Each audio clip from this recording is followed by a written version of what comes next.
ચાર બાબતો જે ધ્યાનમાં છે, બનાસકાંઠા, વાવથરાદ અને પાટણ જિલ્લા ઠાકોર સમાજના બંધારણને તોડનાર વ્યક્તિઓ, એ ત્રણ વ્યક્તિઓના નામ આદરણીય ધારાસભ્ય શ્રી જાહેર કરશે. મુક્કમ જાબડિયા, તાલુકો ડીસા, જિલ્લો બનાસકાંઠાની સામે સમાજ નીચે મુજબનો નિર્ણય કરે છે.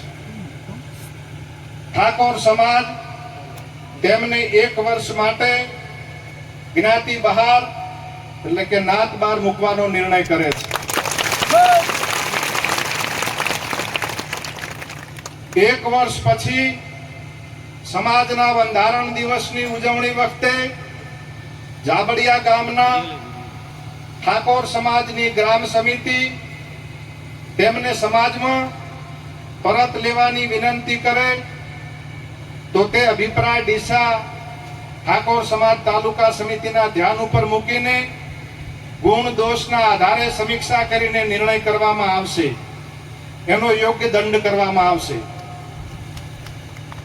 આ વ્યક્તિઓને સામાજિક, આર્થિક કે ધંધાકીય કોઈ પણ જાતનો સમાજે સાથ સહકાર આપવો નહીં અને સહકાર આપનાર વ્યક્તિ સમાજનો દોષિત ગણાશે.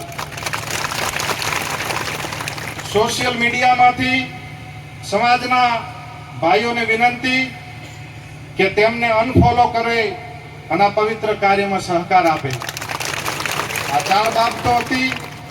માન્ય આગેવાન શ્રીઓનું સૂચન હતું એ મેં આપની સમક્ષ મૂક્યું છે.